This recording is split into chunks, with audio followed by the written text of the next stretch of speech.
Velkommen til jer, og velkommen til jer alle her i kirken i dag. Og for jer to er det forhåbentlig en af de dejligste dage i jeres liv. Og nu er det lov med at regne. Tove Ditlevsen, en klog kone, hun har i et af sine digte skrevet om gaden på Vesterbro, hvor hun voksede op. Jeg tror, I kender den. Anne Linde har sat musik til. Jeg er din barndomsgade, jeg er dit væsensro. Barndomsgade, det er det sted, eller de steder, hvor vi boede med sygegang. Og barndomsgade vil nok altid være en blanding af gode og måske lidt mindre gode oplevelser. Vi husker dejlige dage med nærhed og latter og ømhed og lykke, og måske dage, der var lige knap så lyse og lykkelige. Men helt sikkert er det, at de hænder, der engang modtog os og sagde, velkommen til verden, vil være dem, der igennem hele vores liv har held til at være med til at forme os og rigtig komme ind og røre ved vores hjerte. Ingen tvivl om det. For det gælder for forældre, og det gælder for hver eneste af os i det liv, vi lever sammen med andre, at vi aldrig har med et andet menneske at gøre, uden at vi holder noget af det menneskes liv i vores hænder. Meget eller lidt. Vi mennesker er en andens liv og en andens skæbne. Og det har I to jo også i den grad oplevet og erfaret. Hvor livsomvæltende livet har været for jer, og også især, da I fik dejlige lille Alfred. Han blev lagt i jeres hænder, og I er lagt i en andens hænder. Voksne, ligesom børn, synes, det er dejligt at have en fast hånd at holde i. Det er jo ikke noget, der er noget, der er så dejligt som at være forelsket og gå med hinanden i hånden.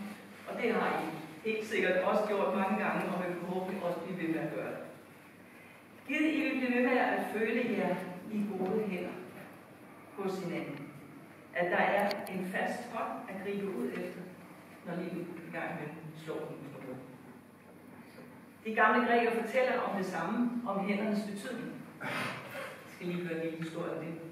I byen var der en vismand, som mange synes var frygtelig irriterende, fordi han altid skulle have det sidste ord i en diskussion, og hans mening var altid den rigtige. Og derfor besluttede byen, at nu ville de trænge ham op i en krog en lørdag formiddag, hvor torvet var fyldt med mennesker, så han rigtig kunne blive udstillet med al sin uvidenhed, håbede de. Og så mødte de ham der midt på pladsen, og i hænderne havde de gemt en lille spor. Og spørgsmålet til vismanden lød nu, er sporen død eller levende? Og svarede han, den er nok død, så vil de åbne hænderne og lade den flyve. Svarede han derimod, ja, tror den er levende, så kunne de meget nemt lige trykke den lidt, så den alligevel ikke var levende. Så vismanden han grublede, og det frydede dem. De sagde, der fik vi ham. For en gang skyld, der fik vi ham. Det her kan han alligevel ikke rigtig komme op med. De havde ham i deres hulehånd, kunne nu blive i håndbilledet. Hvad ville han svare? Og så kom svaret. Om sporen er død eller levende, det afhænger af jeres hænder.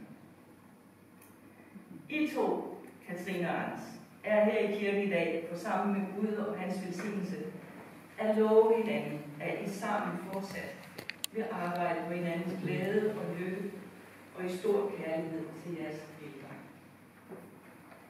I var venner en del år før I blev kærester, og det tænker jeg måske er den allerbedste start på et liv sammen som ægtepar. I kendte hinanden vældig godt fra studietiden og kunne altid mærke, at der var stor sympati for hinanden. Så det groede lige så stille inden i jer. Der er vist noget her, som vi ikke må lade glide ud af vores hænder. Kærligheden har måske altid været der, sagde I til mig, da vi mødtes. Ham Anders, han var lidt sød. Og givet andre piger var lidt mere som hende, Katrine. Så det var bare godt. Det var godt, at det gik op for jer, at kærligheden var mellem jer to. I sagde, I også er taknemmelige over, hvor I var landet i jeres liv nu. At det var roligt og trygt, og at I hver dag kæmper for, at kærligheden skal blive ved med at være der, hvor den er. At I er så gode for hinanden, at I supplerer hinanden i jeres forskellighed, at I rækker hænderne frem mod hinanden, ligegyldigt hvor meget I kan undrer jer over, hvad den anden nu lige har gang i. Det er så fint at undre sig. Det kan endda nogle gange føre til et baggrundspunkt. Ingen kender fremtiden, men det afhænger på en stor del af jeres hænder, som vismanden sagde. At kærligheden er det bærende, og derfor også, at I giver både plads og råderum til både det følsomme og det coole, til det introverte, det ekstroverte, perfektionisten og det mere inklusive måske. I har hver jeres gode sider, som supplerer hinanden. Giv hinanden lov til at være den, I